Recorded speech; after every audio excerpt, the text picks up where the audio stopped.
welcome to Down to Dunk. I'm your host, Andrew Schlecht. We're part of the Athletic Podcast Network. With me, never, ever here. Actually, not never, ever. Sometimes when you start off the line, when you're in town, joining me when he's in town here at the Down to Dunk Studios. It's my good friend Alex Speers. Alex, what's up? What's everyone? What's up, everyone? I've never been to this new desk.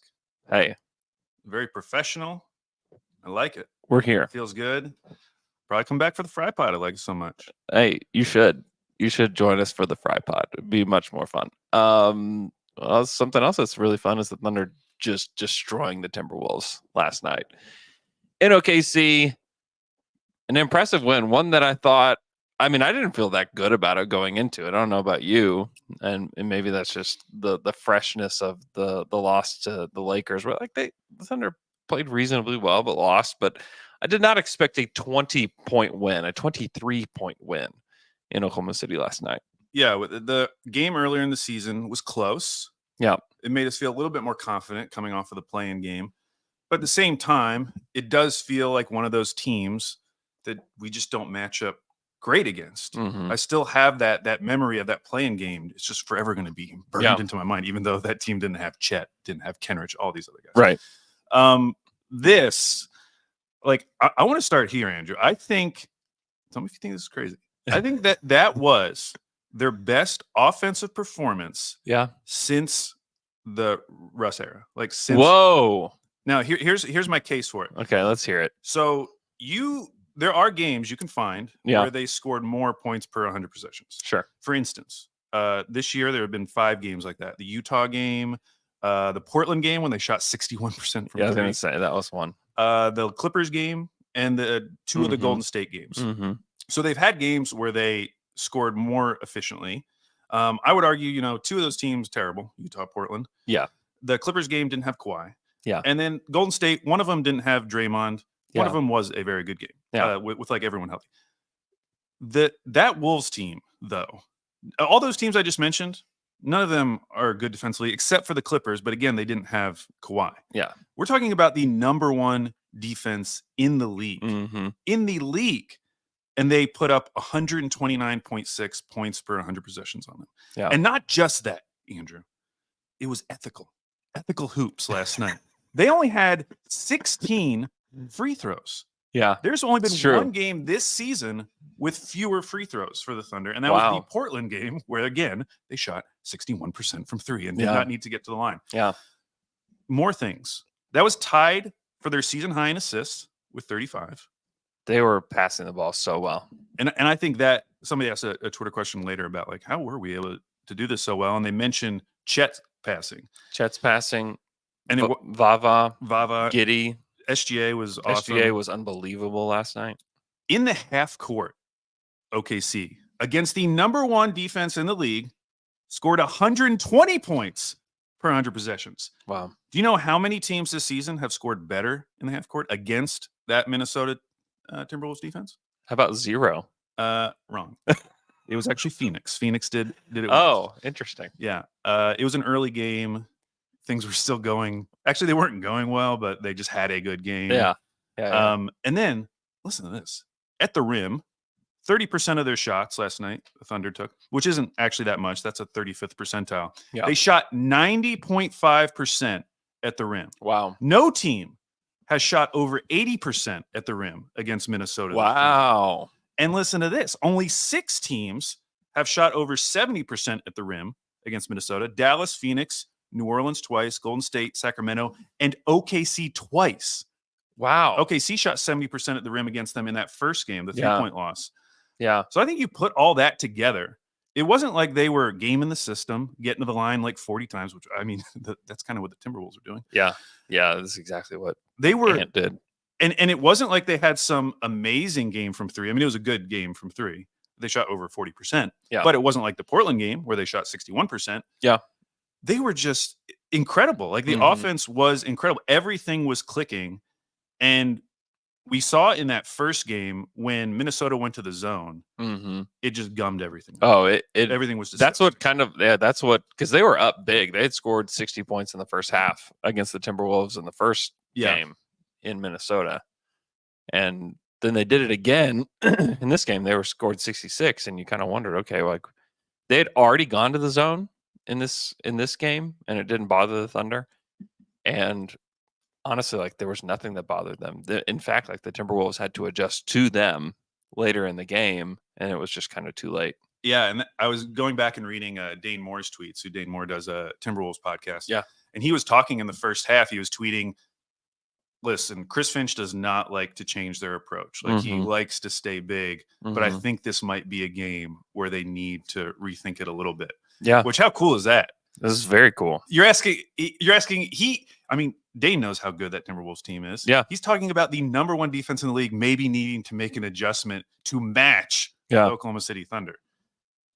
That's why I think there's a case. It was their best offensive performance in years. Yeah, and like you said, against the best defense. Yeah, that's the context. Against a team that like stylistically has bothered the Thunder. And I give so much credit to the players, but also to Mark, who like they were ready. They were prepared. I was thinking, okay, the Timberwolves are going to throw this zone at the Thunder at some point in the game. And when they do, like, are they going to be ready for it? And they clearly were. Like they were just very, very good against the zone. They were finding a lot of creases in it and getting to the hoop. And some of it was like they made a lot of their open threes. You know, Dort was 5 of 6 from 3. Dub was 4 of 6 from 3. Chet was 3 of 6. Kenrich was 2 of 3. Joe was 2 of 3. Wiggs was 1 of 2. Like that helps a ton. You know, they were 18 of 39 from 3. Like that's very, very helpful. But at the same time, Timberwolves shot 44% from 3. Yeah, they were both hot. They were both hot from 3. The thing about the Timberwolves, like they just couldn't get as many looks. It was really just Mike Conley. You know, Naz Reid and Mike Conley both had like some open threes. It felt like Mike Conley had like 100 threes because every time the Thunder would go on a run, Mike Conley would hit a 3. It felt like he was really good, but I thought the Thunder's defense was really good. I thought offensively, as you discussed, like they were awesome. I thought really everybody played well. You know, Josh Giddey was back after injuring his ankle, which felt miraculous because it looked terrible last week when he went down. And he came back. And I thought, you know, he played 25 minutes. Like he didn't play a ton, but I thought in the minutes that he played, I thought he looked good. I thought he was passing. I thought he was within the flow of the offense. He was a team high plus 21. Yeah, I think what was exciting about that game for Giddey is, I don't want to say it was the first time, because I'm sure there's been other games where this has been the case, but the fact that he took the fewest amount of shots in the starting 5. Yeah. That signaled to me like, okay, this is like a new role for Josh, because up until a week ago, he was second on the team in field goal attempts. Yeah. Total field goal attempts for the season. That has changed now, but I mean, those 3 guys, Dub, Chet, and Giddey, are all still really close. I mean, one game could turn it, but it does seem like this game, I mean, we'll see going forward if it really meant anything, but it did feel like a shift in his role. Yeah. And part of that I want to give him credit for. Part of that I do want to blame the Wolves. Like they started him off on Mike Conley off on him. Mm-hmm. He got a lot of those assignments, which I just think is an awesome assignment for Giddey. Like, yeah, he's 9 inches taller than Mike Conley. Mm-hmm. It makes it very easy for him to pass over him. Mm-hmm. And meanwhile, they're playing Gobert on Chet. And like, what is the benefit for Minnesota in that matchup? Like, how does that help Minnesota? Because Chet was pulling Gobert away from the rim. paint. Yeah. And that's how you got so many of those guys cutting in behind. Mm-hmm. And Chet made a couple of those passes too. Mm-hmm. I just was so confused about that approach. And we talk a lot about how Chet kind of adjusts once he's seen a guy once. And I feel like a lot of times we're talking about defensively. Yeah. But I thought offensively last night, you saw how not just Chet, but how the Thunder were kind of getting Chet in better positions against Gobert. Yeah. Because I rewatched his attempts. He was 6 for 20 in that first game. Mm-hmm. They were the 3-point loss. Yeah. So many of those attempts just felt like him looking rushed, him trying to force something against Gobert, nothing like setting anything up. It was more just like him getting the ball and then trying to do something on Gobert. Whereas there were a couple plays last night where like Shea was screening for Chet. There was another play. Oh, the play where it was actually like the most impressive offensive play by Chet when he like ran into Dort at the top of the key first. Yeah. Which looks terrifying because Dort's huge to hit him at that speed. And then he goes and hits that like pull up fall away mid range over Gobert. That was so pretty. Yeah. But he just looked so much more confident offensively compared to that first game. Oh yeah, Gobert. He was just way more patient in general than he had been. I've got to step off the pod for a second, Al, if you want to answer some TQs. Yes, Andrew's got to step away from the pod. He had something to do at 10:30, which means you're going to get to talk to me. And thankfully, you guys sent in a lot of Twitter questions, and some of them I can answer. So first, from Austin Woolish, it's half of his name. For the push the button crowd, how unlikely is it for a first-year playoff team to make the NBA Finals? So I didn't do a deep dive on this, but if you want to think for yourself, are there any recent teams who made, let's say, the finals in their first year back in the playoffs? If you're thinking the Phoenix Suns, you are absolutely correct. The 2020-21 season? I mean, that was a team who hadn't made the playoffs since I think 2009, 2010 era. And when they finally did make it back, I mean, remember the bubble year, they won like all the bubble games, but they actually didn't get to the playoffs.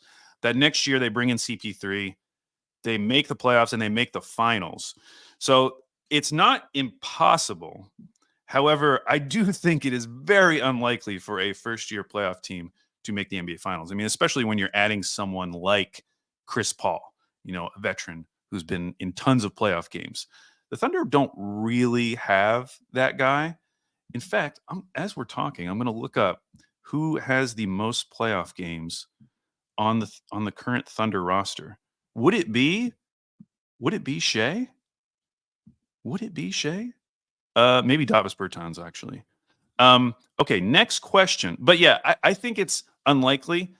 The fact that we're even talking about it, though, I think is very exciting. Like we've moved past the play-in. We've moved past even like, I hope we make the playoffs. I hope we get one of the top 6 seeds. Now it's like, how unlikely would it be for us to make the finals after having not made the playoffs these last couple of years? Okay, let's go to the next one. This is from Ibrahim Kalim 7. Do we get consistent Micic minutes, or are there just certain matchups that fit Vava? And we did have another question about Micic that was similar along this line, basically saying like, is this a change, or because the Wolves play zone, is it nice to have someone like Micic? And I will say, watching the game when he came in at the start of the second quarter, I felt like he was incredible. Like, it was so funny going back and looking at his box score at the end of the game, because you look at it and it's like, oh, was he terrible? Did I miss something? He was 1 for 7, 2 points, 4 assists, missed all 4 of his threes. And yet when he came in the beginning of the second quarter, I thought he was so good, just as like a kind of a floor general, bringing a lot of what Giddey brings to the floor. Now, obviously he's not, as big as Giddey. He's not going to rebound like Giddey. But that play he made, hitting a cutting, I think it was Kaysen, one of like the first plays of the second quarter. Like those types of plays, I felt like just continued the momentum from the first quarter and allowed the Thunder to just continue establishing themselves. I mean, it would have been very easy for them to start falling behind in that second quarter, but I felt like Micic's presence really made that difficult for Minnesota because they continued to have this really high level playmaker out on the court. So in terms of going forward, I think it's obviously a wait and see. I do think that as the season goes on, we're going to see more minutes with Micic, just because he brings something that really only Giddey brings. And so if you can have another person like that coming in with some of these second units, I think that's just going to be super helpful. Now, maybe you can't play him in every matchup, though I will say there was a defensive play, and it ended in an N1 for Kyle Anderson, so it wasn't like some great success. But it just showed me that like Micic was really caring defensively, and it was early in that second quarter. They come down, they pass it to Towns, and Micic immediately runs over doubles Towns with Kenrich. He passes up to Kyle Anderson. Micic moves off of Towns, finds the open man, which in that case was Naz Reid. Naz cuts to the basket, and Micic just gets in front of him and bumps him, just kind of throws him off his line. And so Naz Reid gives up. He goes back to the three-point line. And then Kyle Anderson got the N1. I thought that was a nice play from Micic, a guy who, there have been times when I've thought like, oh man, he's just going to get targeted so bad. And maybe that is the case. But I thought that was a play where it just showed him being really defensively active, knowing what his assignments were, knowing where he should be. And even though the play ended up in an N1, it was totally not his fault. Let's look at some of these other questions, other TQ questions. Oh, we got a quick one here from at Holmgren Muse. Thoughts on Chet Holmgren future? I would say very good. Very good, Chet Muse. Very, very good. Yeah, now we're starting to get into like the all-star conversation. And I do think I made a pronouncement a few weeks ago that Chet was going to be an all-star. Now looking at the actual names who will be up for the all-star game, less sure. I think hopefully if we have some calculator rats that are picking the reserves, they will have a better chance of picking Chet because, all of his advanced stats like the EPM and BPM, he's like top 20, if not top 10 in all of those. So if we got some calculator rats picking the reserves, I think Chet's in. But just the fact that we are talking about a rookie potentially making an all-star game, I mean, the scenario for that is so rare. And a lot of times it is guys who miss their first season, as we saw with Blake Griffin and Ben Simmons.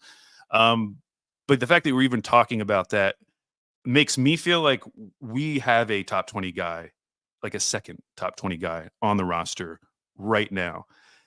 And I said a week ago that I had some tweet where I was just trying to guess like where people are ranking Chet right now in the league. And I said top 30-ish. Man, if he makes the All-Star game, I mean, you got to say that's top 24. I don't know. I feel like we might already have a top 20 to top 25 player on the team, in addition to SGA, obviously, who's top 3 or whatever. So yes, very high on Chet's future. Chet Muse. Let's do a quick non-Thunder question. At Jesse Cords, is it Troy's fault? Talking, of course, about Troy Weaver. Shout out to the Detroit Pistons who set the record. Now they could, I guess they haven't set it in stone. They could still lose some more, but they set the record for most consecutive losses in a row with 27. Now, technically, and I hate that people do this, there is a 28 loss record that stretched over 2 seasons for the Sixers. I don't honor that, but guess what? I think the Pistons are going to break that one too. I think they're going to get to 29. Is it Troy's fault? I think it might be. You look at that team and the roster building, and it's so funny because you go back a few years when we started, this rebuild, and me and Andrew, to our detriment, were very high on the idea of BPA. No matter who's there, just take the best player available. The talent will figure itself out. And I think you could make a case that Troy has done that. All of his picks individually make sense in terms of the best player available, the value that was there. And yet there was never really a ton of thought put towards how all those pieces would fit together. And the fact that this is crazy to think now in retrospect, because I didn't really feel this way this summer, but they had $30 million in cap space. And they used that cap space to do what? To get a couple seconds for taking on Joe Harris's contract, who's done. He's done. He's probably done. They brought in Monte Morris, who would have been a nice addition, but hasn't played because he's been injured. Meanwhile, you flip it to Houston, who also had a lot of cap space and used it to bring in real NBA players, guys that out of the gate are still in their prime, can still play. Guys like even someone like Jeff Green. Like honestly, someone like Jeff Green would potentially help this Pistons roster. But Houston also brought in Fred VanVleet and these other guys. And you look back at last summer, it really does feel like a missed opportunity. And I think if we were Pistons fans this summer, we probably would have felt good about Troy's moves because we would be thinking, like, why would you want to bring in a bunch of old guys to take minutes from these young guys? But the difference has been between OKC and Detroit is that the drafting decisions with Presti have not necessarily been BPA. I mean, maybe you can look back and feel like they were BPA. But so many of those decisions were made with a much bigger idea in mind. And I just don't know that you can point to a bigger idea with the Pistons looking back at those draft picks beyond just taking the best player available. So that has changed my opinion a little bit on drafting philosophy, I have to say. And maybe that is the future of drafting. Okay, next question from @RileyStorm Emoji. Riley, role player enjoyer. Last offseason, how spicy of a take would it have been to say OKC will win 20 games by New Year's Eve? Well, it would have required some math on our part to know how many games are played by New Year's Eve to actually have judged that correctly in terms of its spiciness. But yeah, the fact that we are getting to New Year's Eve, and what are they right now? They are 19-9. So they play the Knicks tonight in Oklahoma City. And then what is their next game? They play the Knicks, and then they play Denver at Denver on the 29th. That's a tough game. And then they play Brooklyn at home on New Year's Eve, which is a very winnable game. So it feels like they'll win at least one of these next three. So they'll get to 20 wins by New Year's Eve. Yeah, that is kind of shocking, actually. And stacking them up against these other West teams, I keep being amazed at how they just keep reestablishing themselves. I keep waiting for one of these other teams behind them to really make a run. And, the Clippers have made their run, although they've, started to falter without having Kawhi there. The Kings have started to look a lot better. The Pelicans seem to start being able to get it together. And even with those little runs, like OKC just continues to cruise and continues to set themselves apart. It does feel like those top three, and maybe I should include the Clippers in that because they've been really good when everyone's been healthy. But it feels like those top three especially have kind of set themselves apart, at least through this early stretch of the season. And I'm feeling more and more confident that we are going to get home court advantage. However, you look at what's behind them with the Clippers, Mavs, Kings, those three teams in particular, you do feel like it will tighten up eventually, but it certainly hasn't happened yet. I mean, to be 2.5 games in front of the Kings right now feels amazing with the way the Kings are playing. Next question. Let's see. From @C. I'm going to say your name wrong. I apologize. Gianatino. Anything? Anywhere close? What are your thoughts on trying to make a trade with the Hawks, the Atlanta Hawks, for Clint Capella? Bertans plus man to make the money right. I have to imagine that, Capella is still a very serviceable starting center in this league. I have to imagine there are teams who would be more willing to both give something up for Clint Capella, but also to give him minutes as a starting center in the NBA. Because I don't think that would be the case with OKC. I'm not totally against the idea of getting a big at some point. Someone to compete with J. Will off the bench, but also someone who you can play next to Chet in some matchups. I don't know if Clint Capella would be my choice necessarily. I think he's a perfectly fine player, but I don't know. I would like someone with a little more passing ability. I think of Clint Capella as just like a really strong defensive center and then a rim running big on the offensive end. I would like someone kind of more in the mold of J. Will, like almost if you could find a better J. Will. And maybe that will become J. Will as he gets better, but someone who you can throw out there and is not just like a big body for you defensively, who can also make some plays offensively and kind of fit into like the bigger idea of the Thunder. Let's see. Oh, what about this? A negative question, potentially negative. @Landon Tack. When is it time to start worrying about Shea's 3-point percentage? It has taken a pretty big dip this year, even though his overall true shooting percentage is up. That in and of itself, pretty amazing. Let's go take a look at Shea's 3-point percentage. He is currently shooting on the season 29.7%, which is the lowest of his career. 2 seasons ago, he shot 30% from three. So he's even below that. He is taking one more three per game than he did last year. He actually kind of had a nice season last year. I know I complained about it in the moment because he's only taking 2.5 a game, but he did shoot 35%, which is like solid coming off that season where he shot 30%.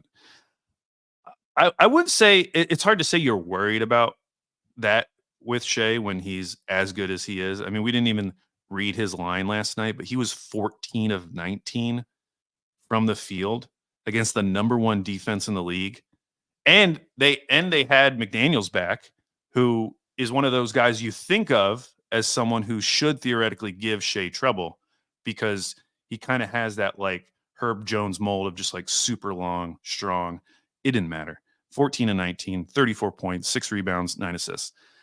It's really hard to get too upset. The only reason why you would get nervous about Shea's 3-point percentage is if you don't see the growth from the other players on the court with him. Now, obviously off the bench, like there's guys, there's guys that we feel like can come in, Cason Wallace and Isaiah Joe being the main two. But in that starting lineup, if Shea is going to be this kind of 3-point shooter, where he's just not taking a ton, when he is taking a ton, maybe, best case scenario, he's shooting around 35%. You really need the other guys to step up. And the main 2 guys I look at, because I know Dort is going to take them, J-Dub and Chet. And I actually have a stat on this. Let me find it. Okay. This is a trivia question I was going to ask Andrew, but I will ask the listeners. If you are driving around listening, actually, how would you be driving around listening? Because this is live on YouTube. Hopefully you're not driving around. You're at home, ignoring your family, watching Down to Dunk. How many games in his career has J-Dub taken at least 6 3-point attempts? Because last night he was 4 of 6 from 3, had a couple pull-ups, particularly at the beginning of the fourth quarter. Because you go into that fourth quarter, it's an 11-point game. You're still thinking like, okay, this is close enough where the Wolves can make a run. Like the Thunder still have to come out and do something in this fourth quarter. And it starts off with 2 J-Dub threes and then the Chet 3, and it feels like the game's over.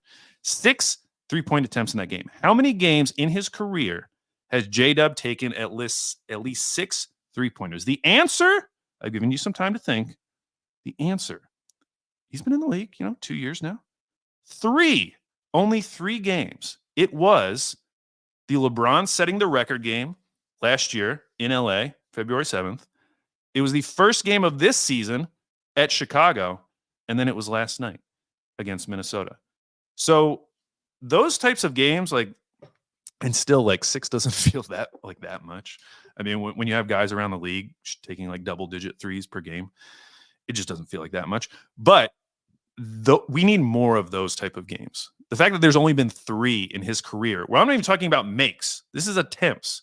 He's only attempted 6 threes in a game. We need more games like last night. I don't even care if he's missing them. I need him to be taking 6 threes per night.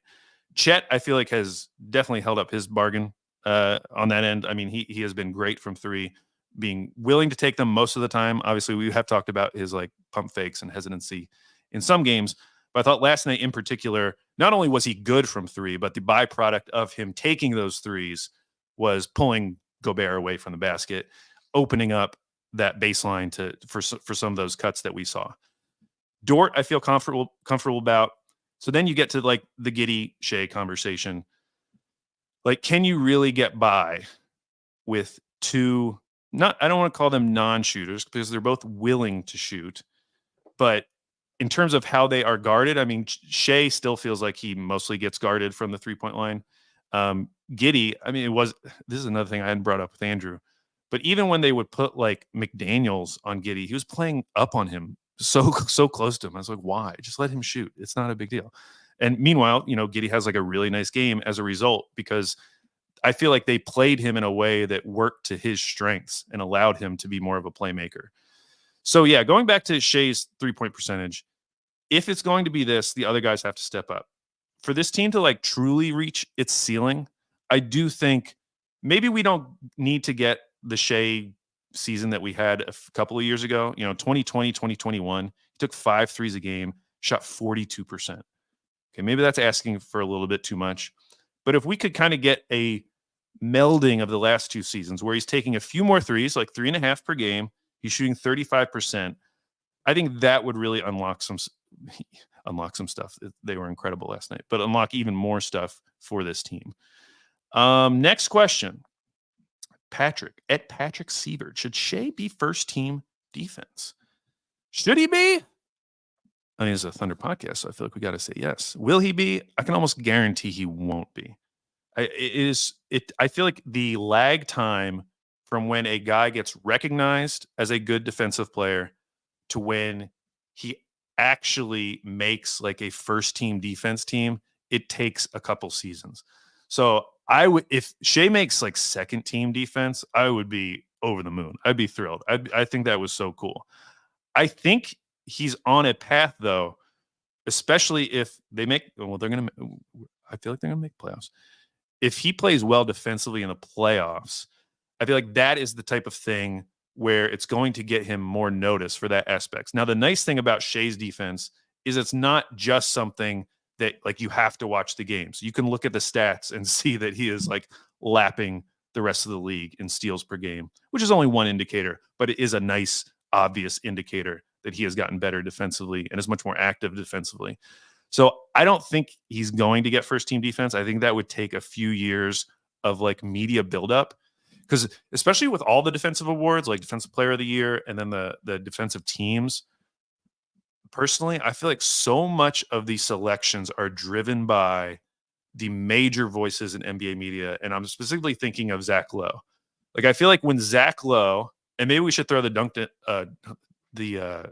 dunker spot guys into this as well.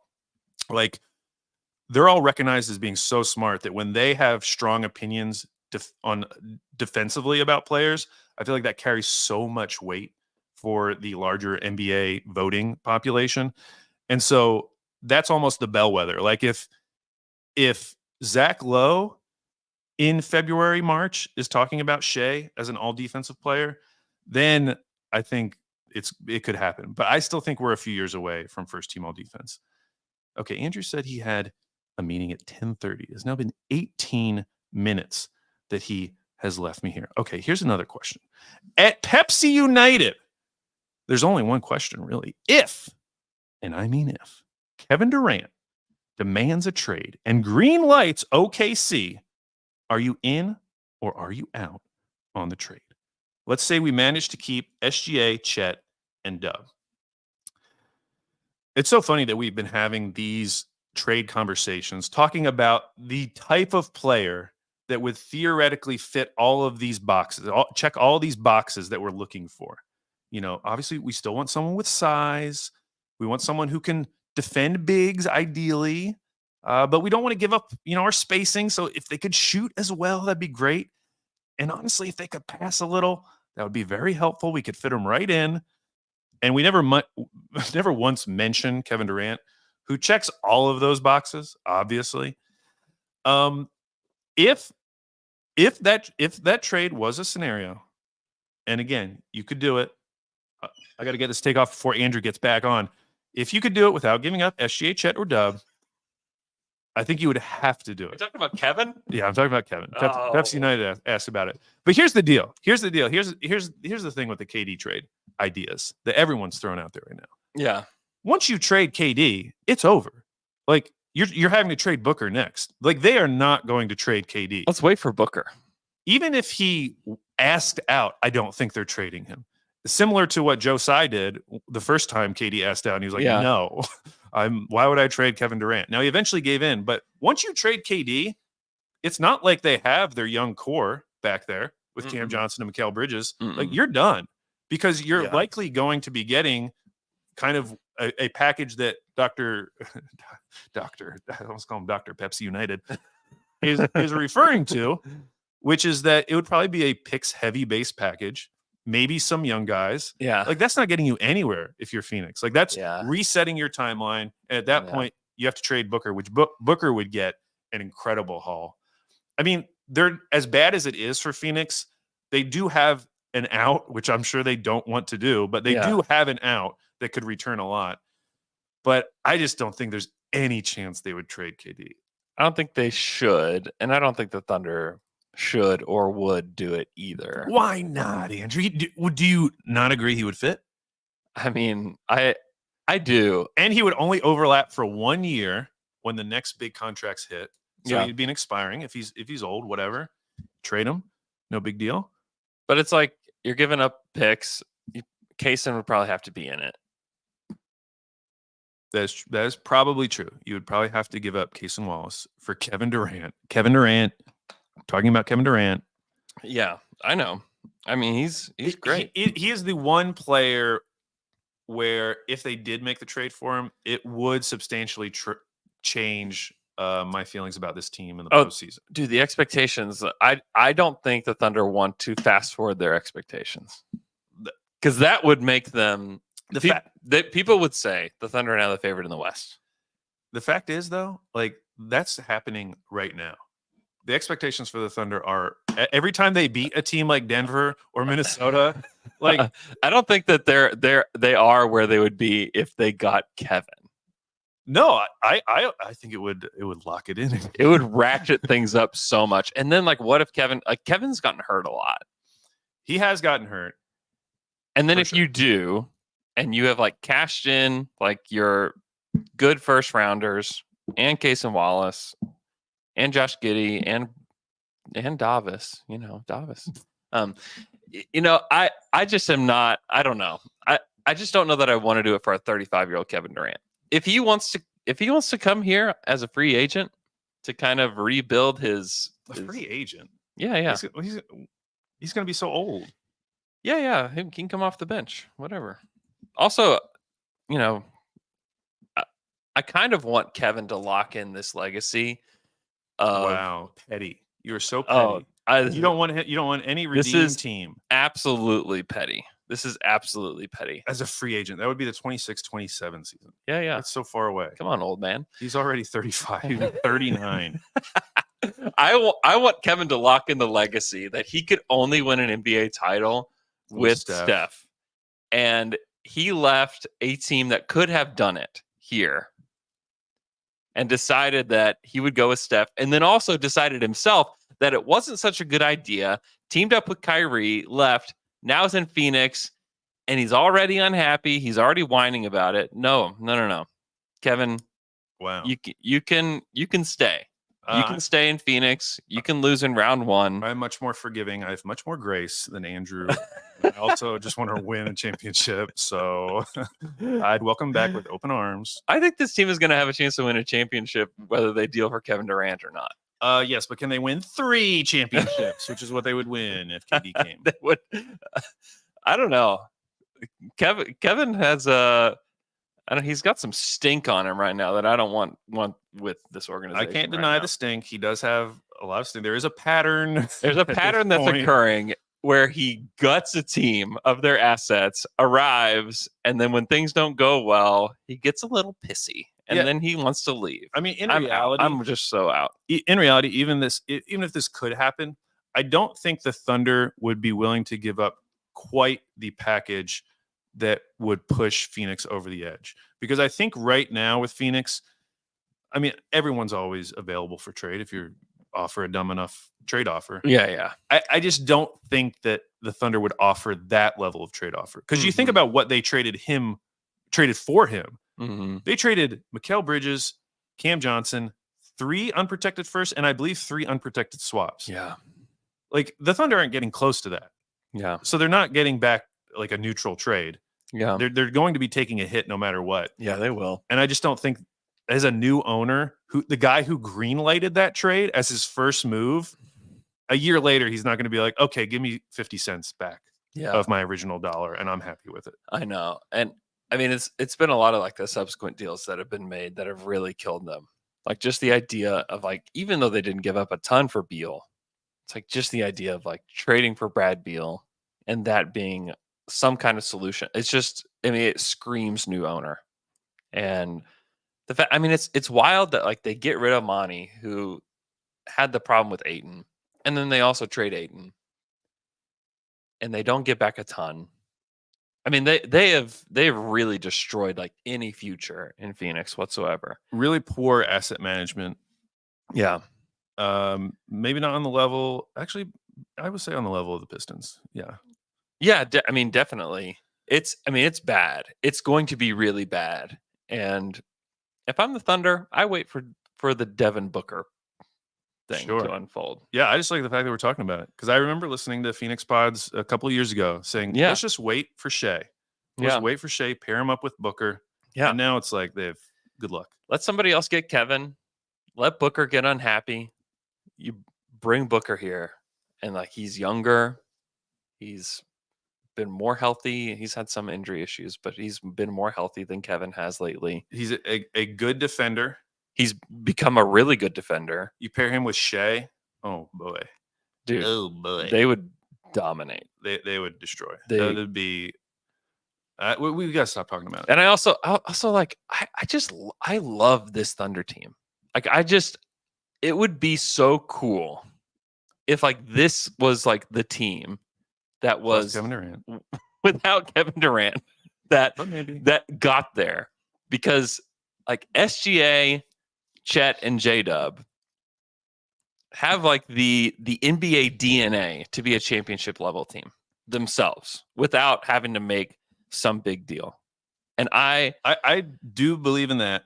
I think that at least for this year, I think what we'll, I'm just projecting, but in the playoffs, I feel like our takeaway is going to be we just need a little bit more off the bench. Because I think if we're getting any Usman Jang minutes in the playoffs, I think we're not. We didn't even get it last night.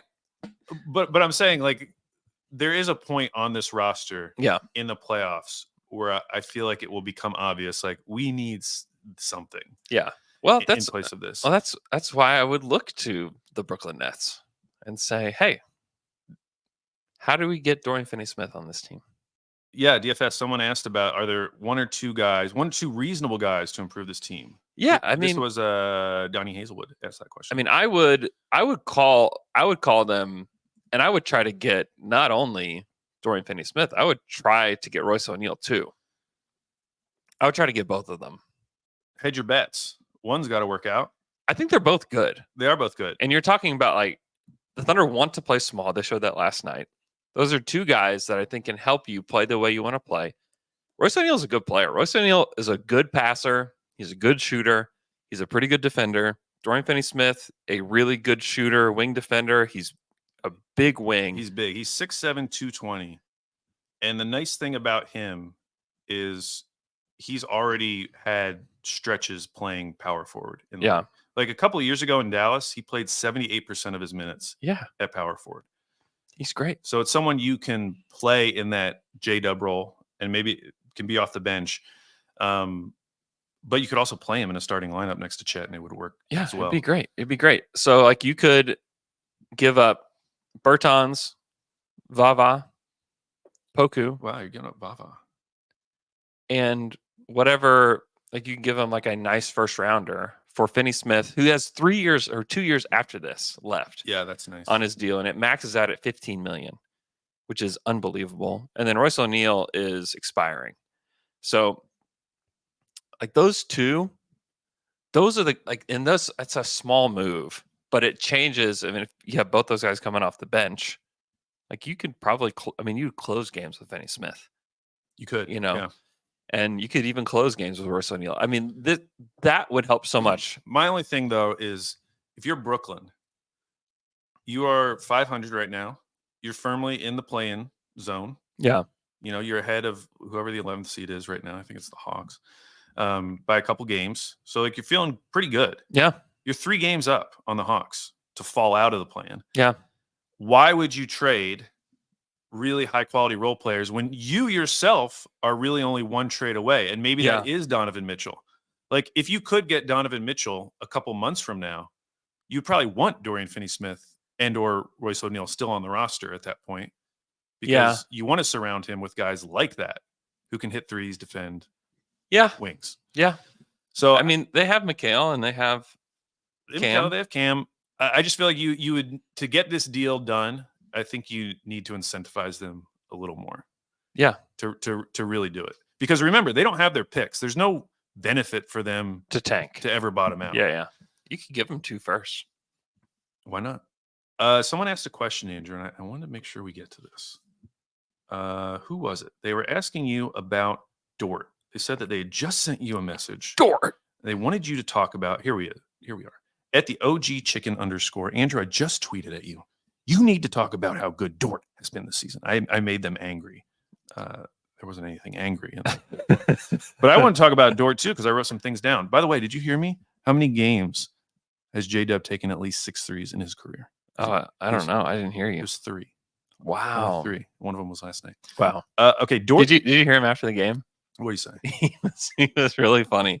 Because I asked him about, like, what's going through your head when you knock down that second 3. Yeah. He said he wanted to take a third one so bad, but he knew that if he did, that Mark would sit him down. What? And so why would Mark sit him down? I don't know.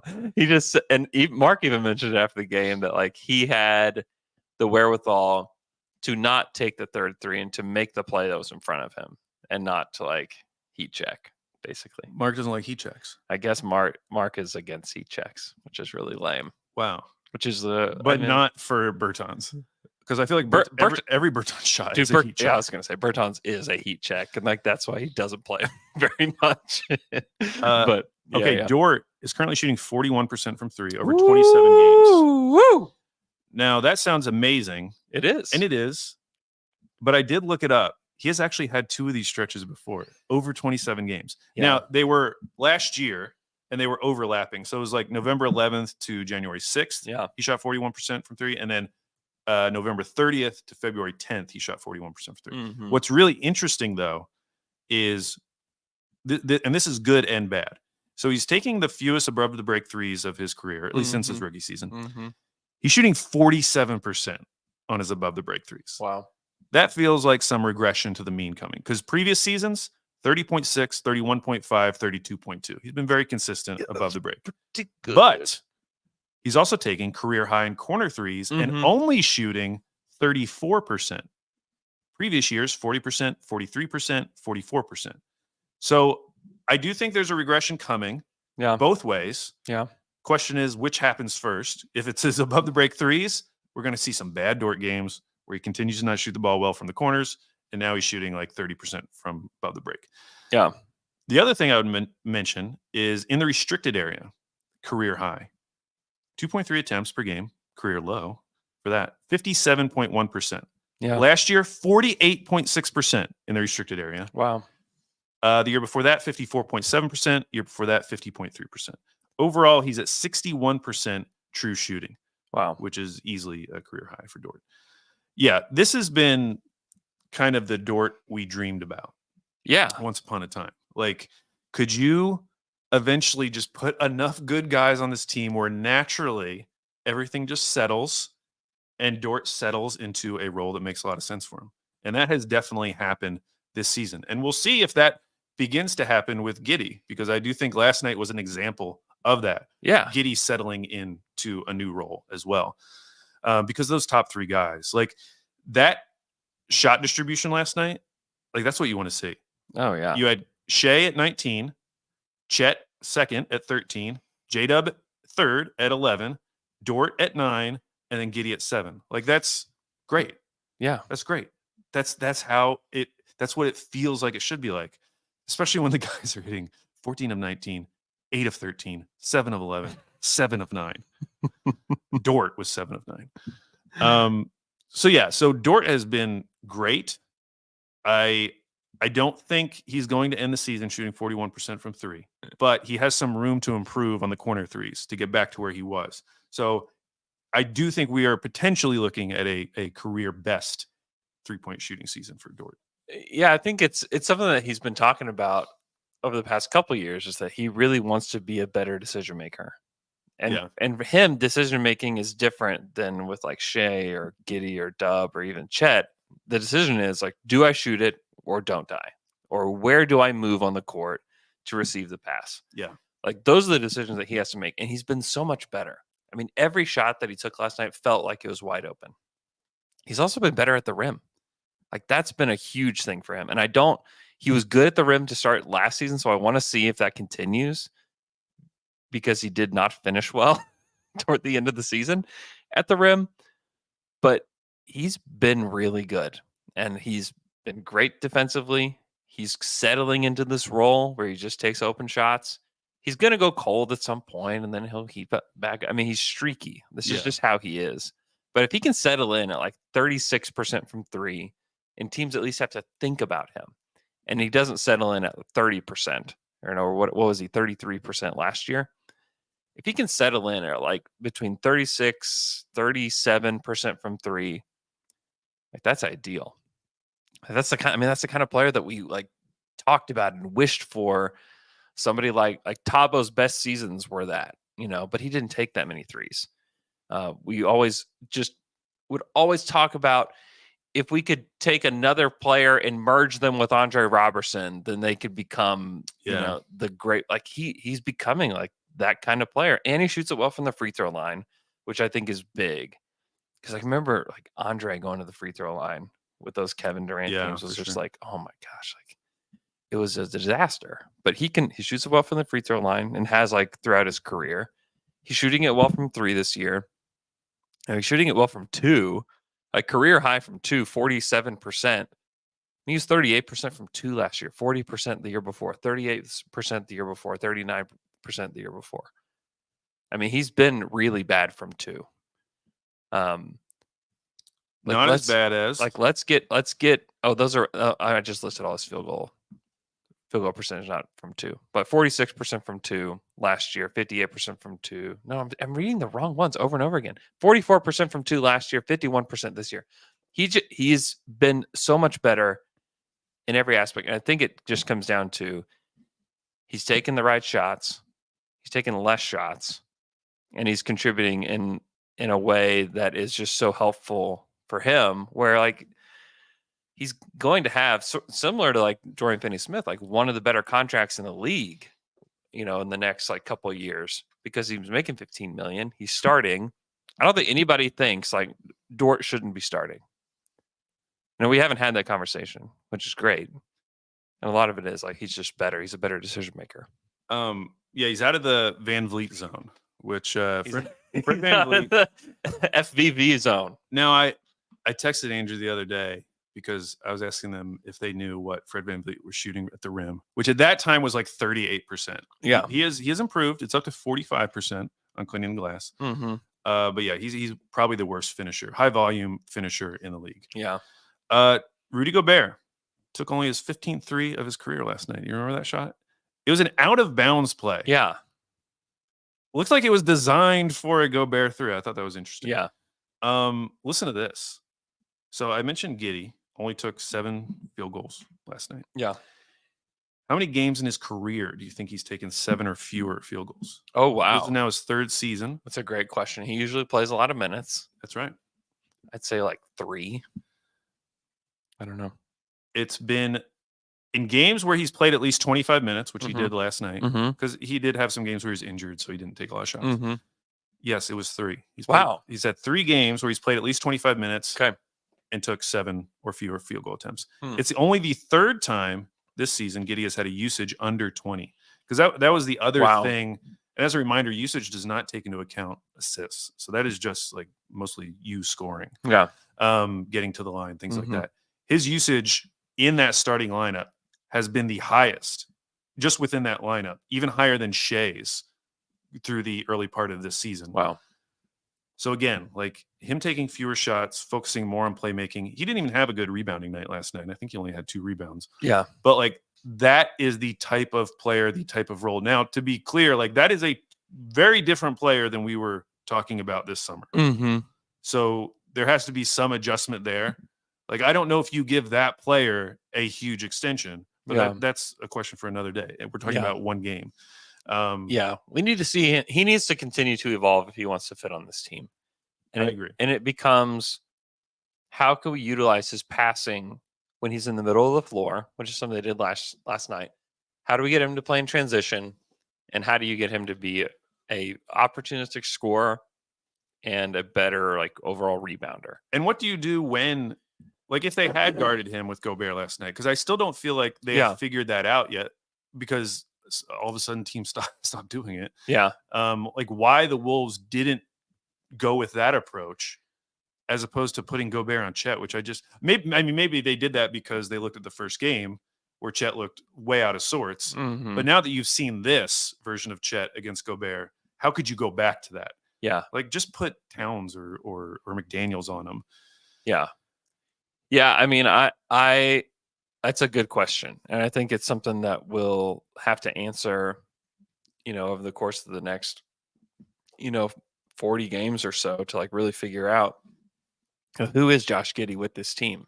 And I think he's got to answer that question. Mark has to figure that out. It's something that they have to collaborate on because he's extension eligible this summer. You kind of have to figure out if he fits with this team, and that's part of something that I think that they'll have to figure out through the playoffs. And if maybe he figures it out, or maybe he's the Jeff Green of this era, and gets dealt for a piece that becomes part of the starting lineup. I mean, we just don't know yet. I still think like the approach is going to be patient. He's still really young. He's only 21 years old. I think they're going to try to figure it out. But if he can just be like the connector piece, is like that's kind of what we had talked about with him all along. It's like he was like a super connector. But what if he's not a super connector? What if he's just like a really good connecting piece? And he's going to have to shoot the ball better, but like kind of what Lonzo was for the Bulls, as an offensive player. Like he just gets them churning, playing faster, and is just a guy who's going to make good decisions. And I think Josh still has that in him. It felt like to start the season, the way that Josh was playing was to like prove a point to people, prove that he could get to the free throw line, prove that he could be somebody that could do more. And it did not work. And it ended up making him look really bad, honestly. But I think if he can accept a lesser role, accept taking open shots when he has them, driving when he has the opportunity, and just being like a ridiculous passer, a really good rebounder, they still need big guys. I mean, even though they play small, Josh helps in that he is 6'8". You can play 4 guards with Chet because like one of your guards is 6'8". And so I think there's still a place for him, and they need to kind of figure that out. And we kind of saw like what a good version of that looks like last night. Yeah, and the bigger question for Giddey would be, he knows what he did the last 2 seasons. Yeah. Does he want that? Like, does he want a lesser role? It's a great question. Does he want to be a part of that? And the answer may be no. And I wouldn't blame him at all if the answer were no from him, that he doesn't want to be the 4th guy. Yeah. Which is what he would become. And on some nights he's the 5th guy, and some nights he's the 6th or 7th guy. Is he willing to take that on? I wonder if he is. He kind of has that in his DNA a little bit, because that's who his dad was as a pro, was like this ultimate teammate. He wasn't the star of the show. I wonder if he can adjust to be that kind of player, because he was the star of Australian basketball this past summer. He showed that he's capable of doing a lot. But when you play with an All-NBA guard, and you play with a potential All-NBA center, and you play a J-Dub is, a potential All-Star, you don't have the room to do that. And so it's going to be a question that the Thunder and Josh, like you said, are going to have to answer over the next, year or so. Let's do some rapid fire Thunder Twitter questions. Let's do it. At WMorrow11, what NBA players would you trade SGA straight up for? Jokic. Yeah, I think like if you're going to answer this, the only sober, rational answer would be Jokic. I also think it's completely fine to say no one. I think it's fine to say no one. I think Jokic, just because like he's been the best player in the NBA, and he also just doesn't get hurt. And he's like, it's so crazy to think about this, but like he's at least a year, if not 2 years younger than Embiid. Yeah. Which helps out too. I mean, he's 28 right now. He's a year younger than Embiid. Yeah. But I think of Embiid as being younger than Jokic. I think. Yeah. Jokic just looks old. Yeah. That is the only player, because you would still have like probably another like solid 5 peak years potentially. Yeah. As long as he doesn't want to leave basketball. And it's like, hey, we got horses here too, bro. We do. We got lots of horses. Great here. State for horses. Yeah. He could start his own track. He could. And it'd probably be big. Probably do well. It would be amazing. Next question. At 31 Savage, worst Christmas movie? I'm only asking this because Jay is not here. So I can say what I have been saying in our group chat for the last week, which is that Polar Express is awful. It was terrible. I had never watched it, and Jay said it was one of his favorite movies. And so I was like, you know what? Finally, I'll watch it. My kid likes trains. Why not? I'll check this out. It looked like a Bethesda game. If you played any of like the Fallout games, like the facial animations looked like a blooper reel from some Bethesda video game that just came out. It is terrifying, which I didn't initially notice this, but Taylor Dickerson, he immediately responded, that movie's so scary. That should be a horror movie. It's a Halloween movie. Yeah. It is. Some of the facial expressions are so disturbing, and there's creepy people in the movie. Listen, it's recency bias, but I think it might be the worst. There's a reason why they haven't made another Christmas movie like that. If they just updated the animation, I think I would have enjoyed it. Yeah. The animation threw me off the entire time. They could update the animation, keep all the same like voiceover stuff, and just like. Although it did bother me that Tom Hanks was the voice of like 10 people. He was the voice of so many people. Because you could hear him in every person. It wasn't like his voice was that different, which also threw me off. Any movies you hate? You see this movie Christmas Shoes? It's just like too sad. It's like they were like trying to make a sad movie. It's like this kid whose mom is dying and she just wants these shoes, and he goes and buys these shoes, and there's like a song that goes along with it. It's too much. Yeah, I don't need sad. It's just too much. Christmas movies. There's a lot of fun Christmas movies out there. There's one. It's on Netflix. It's called Switch. Have you seen it? Have you watched it? The Adam Sandler movie? No. Isn't that what that movie was called though? No, that was called Click. Click. Also sad. Also like unnecessarily sad movie that like we don't need in our lives. It's good. It's got Freaky Friday vibes. Okay.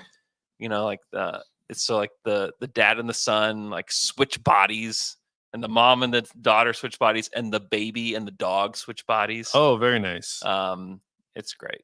It's pretty funny. Luke bought me a gift for Christmas. He bought me on DVD, which I didn't tell him this, but I have no way to play it. He bought me the Muppet Family Christmas. Oh, the Muppet Family. That's DVD. The man's favorite Christmas movie.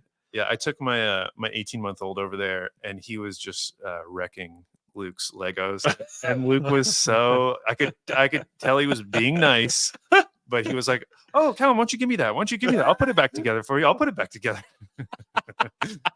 Luke could never have kids. Yeah, okay. His house is not made for 18-month-old kids for sure. At Peterman 33, is Monty Williams' contract the worst in sports history? Wow. We got to ask. You can make the case for it to go this bad this quick, and for Monty, like a guy who, even with how everything went down in Phoenix, was still regarded like he's very well respected coach in the league. If this is the end for him, and, you know, even if like they eventually turn it around, but like for him to have this record, when he like clearly didn't want the job, but eventually the money was just too good where he had to take it, and this is the payoff. You wonder, well, he probably just take the money. I mean, it's really good money. It's great money, but you do wonder. Does he have any regrets? Like, maybe I should have just waited. If I really wanted to coach again, I probably could have gotten it. Yeah, this probably does end it for him, but he does. I mean, maybe. I mean, this is a little conspiracy. He didn't want the job. He clearly still doesn't want the job. Yeah, maybe he was just trying to get fired. Maybe he's trying to get fired. Maybe he's like, you know what? Don't fire Troy. I'll fall on the sword. This is my fault. This is my fault. And like the whole thing is such a mess because like it wasn't even Troy that wanted to hire Monty. I know. Like not only that, but like it felt like everyone from the reporting from like James Edwards and others, like everyone in that organization wanted somebody else as the coach. Yeah. And it just came down to the owner being like, no, this is my guy. Yeah. I want my guy. That's the biggest thing is, and this is why like we talk about like ownership, like being like your biggest competitive advantage. An owner that doesn't step in and say like, we need to do this. Like Troy didn't want to draft Cade. Troy didn't want to hire Monty. Those are probably the two of the biggest decisions to make is like who we're drafting number one and who we're going to hire as our coach. And if you don't allow your GM to make either of those decisions, you are creating a mess for your organization. And I'm not even saying Cade was the wrong pick, but if you don't give your general manager the ability to do the most important things for your team, then you're just kind of screwed from the beginning. And they have been. It's been really bad. Monty probably does have one of the worst contracts in sports. I'm sure Who was Tillman said that about CP3's contract. Yeah, ended up being very wrong. Yeah, very wrong about that. Poor Tillman. Yeah. At Midnight Ross, now you can't answer this question, Andrew. Maybe you can. On a scale of Monopoly to Ark Nova, how good is this team? Now, you know Monopoly. Ark Nova is a zoo building game. I don't know Ark Nova. I actually play with Midnight Ross on Board Game Arena. Nice. Online. Nice.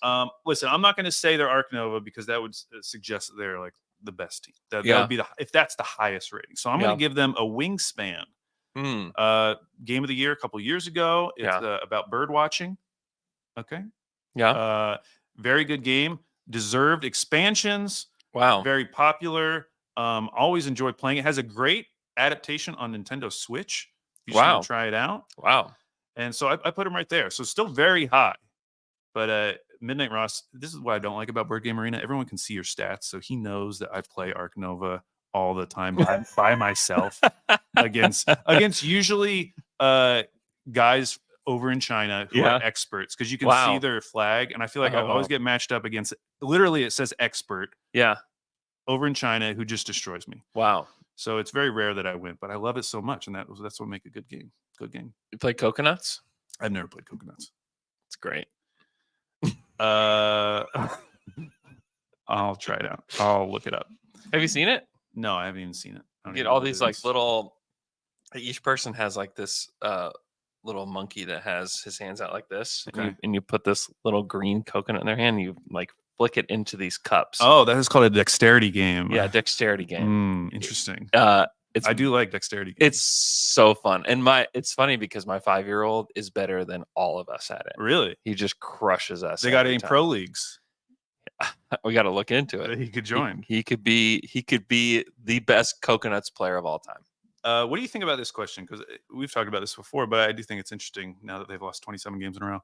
At Boy Bridgman, looking at how the Pistons organization drafts, how much do you think the old Thunder type was a product of Sam delegating and trusting Troy Weaver? Now that Troy is drafting the same way in Detroit, do you think the new type is what Sam always wanted for those KD Russ teams? I think that's a little. I mean, I think there were some players that were definitely like this type, but like you look at like James Harden is not like that type. He's not that type, and he was chosen at the top. He like Harden is like the kind of player that would like fit on this kind of team, especially early on in his career. Yeah, shoot past dribble, like not terribly dissimilar to what J-Dub is. I know that he didn't shoot, but I'm not even sure that like Steven Adams necessarily fits that mold exactly. Yeah. I think that there were certainly some players that fit that mold where I think like Troy was credited with drafting, like being the guy to, get Westbrook, Westbrook falls into that. For sure. But I don't think, I think that that's a little bit overplayed. Like even guys like, and I know this guy didn't work out, but like Mitch McGary is not that kind of, he was not that kind of player. He was a first round pick. Campaign was not that. I think it's a way overthought, and some of it was like the role players that they brought in, which they had already gotten their core, and the kinds of players that both Kevin and Russell wanted to play with were like rangy athletes that could switch, and some of that is just like the core that they had, not necessarily like Troy or Sam having their like complete like handprints on it. It was like they need to, like, this team needs to run and they need to be switchable because we have like these stars that could thrive in that way. And they did for a long time. So I think that's a little bit overplayed. I also just think I think a lot of people look at what Troy has done in the draft, and some of it was like his owner, and then some of it is him. I don't think Jaden Ivey was the right guy. You can't play multiple, bigs has been like one of his biggest thing is like, he's been, hell bent on acquiring these bigs that have like draft pedigree, but that haven't been good in the league, and Marvin Bagley and James Wiseman. Like, why did you do that? Why did he do those trades? I mean, he traded a wing in Sadiq Bey for James Wiseman. Sadiq Bey would help them a ton. I guarantee you, if they had Sadiq Bey on their team, they would not have lost 27 games in a row. Which is saying a lot because it's not like he's some amazing player. Yeah, but just to have a guy who can shoot. Yes.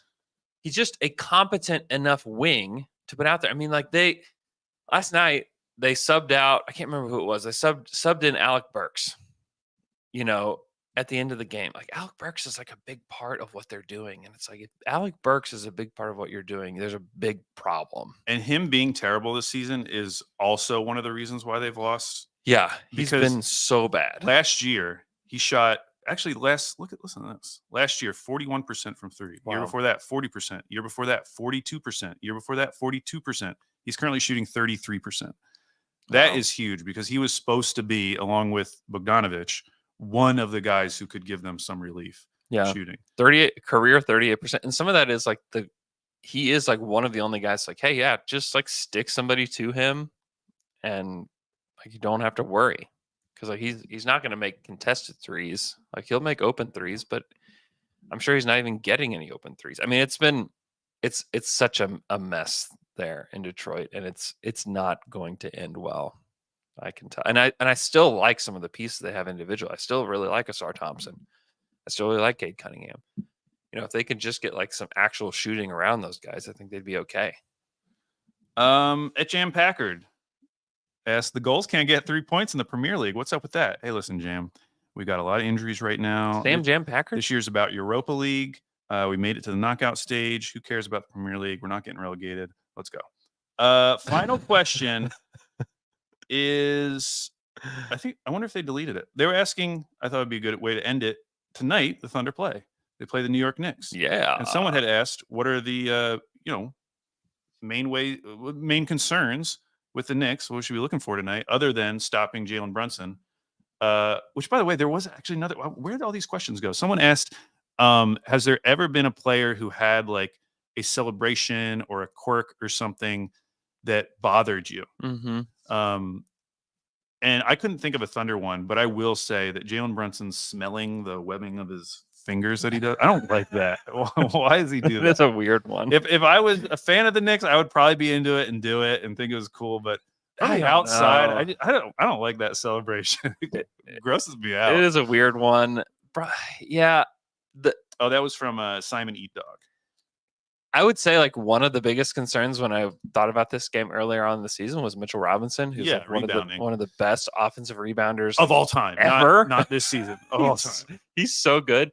Randall's still a concern just because he hadn't been taking as many outside shots this year, has been like running more pick and roll and has been really good lately. And he's just kind of like a bowling ball to the rim right now, as is Brunson. Amino quickly off the bench has been kind of a microwave scorer lately. Like that's definitely a concern. But the Knicks are a good, solid team that I could definitely beat the Thunder tonight. They could. They're this kind of team where they tend to be kind of inefficient on offense. I don't want to say by design, but like because of Mitchell Robinson, they were able to be successful because he collected so many offensive rebounds that they would always get so many second chances. Yeah. Hartenstein is still a very good center. Yeah, he is. But he's not Mitchell Robinson. And so I do think it'll be an interesting game, especially on the second night of a back-to-back. That's kind of a tough back-to-back playing Minnesota and then having to play the Knicks next. Which, I mean, the Knicks are just notoriously, grimy. It's a Tibbs team. Yeah. So to have to play them on the second night of the back-to-back, at least it's at home. But yeah, if they lost tonight, would not shock me at all.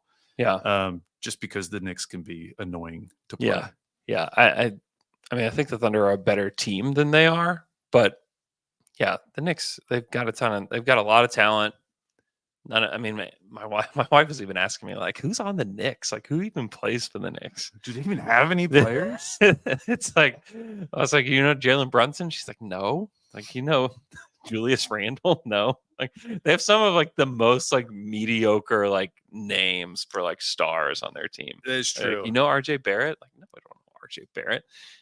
Yeah, I don't know who you would even say is like their biggest names, like most recognizable to the just casual basketball watcher. I don't know that they have it'd probably be Tibbs. I feel like people would be more likely to know who Tom Thibodeau is. Yeah, that's possible. That it's kind of they're good, but it's kind of a blah roster for the most part. But they're solid. Like they're 17-12. I think they're 6th in the Eastern Conference right now. Like they're a good team, and like one to take seriously. It was funny because Mark, and this kind of like gives you like a peek behind the curtain of like what the regular season is like for these teams. But Mark said like he's like, I haven't. He's like, the only time that I've watched the Knicks this season was between bites at lunch on Christmas. He hadn't watched the Knicks, and so I think, I mean, that to me was kind of an interesting point. Hey, Taj Gibson's on the team, former Thunderer, still getting minutes. He's playing now. Fred Katz is in town. Fred was at the game last night. Fred is actually going to come on the OKC Dream Team pod today. Very nice. To talk about the Thunder past, present, and future. So yeah, but yeah, I mean the Thunder are better than the Knicks. They should beat them, but the Knicks are solid, and they have if RJ's got it going and Julius has got it going, Brunson has had it going all season. Brunson's been amazing. Brunson, he's shooting from 3. He's shooting 45% from 3 on 6 attempts per game. And that's insane. That's pretty good. That's what we want J-Dub doing. 45% on 185 threes this season, Jalen Brunson. I mean, that's sick. Yeah, sick. That's incredibly sick. Yeah. And that's why I think somebody asked, like, what do the Thunder need? This is going to sound like something they definitely don't need because they've been so good at it. But I think shooting is still something I want on this team. Yeah. And it's less about having a guy who can shoot 40%, because we do have a lot of those guys. But it's more about, can we find like a really high volume 3-point shooter? Yeah. Other than Isaiah Joe, who has obviously been very good. Yeah. But I just feel like if they had a high volume 3-point shooter, especially in that starting lineup, it would unlock so much for them. And maybe that can be Dub. Maybe that can be Chet. Who knows? Yeah. Chet probably pump fakes and does more shot fakes than anybody ever. I think once he stops doing that, once he's comfortable with taking 20 shots a game, I think we'll be fine. Because then he'll fire him up all the time. Yeah, definitely. How many? Finney Smith doesn't take enough. He takes 5 per game. Honestly, that's solid in his role. Because how many minutes is he playing per night? He's only taking 8 shots per game. See, he's perfect. He's perfect, isn't he?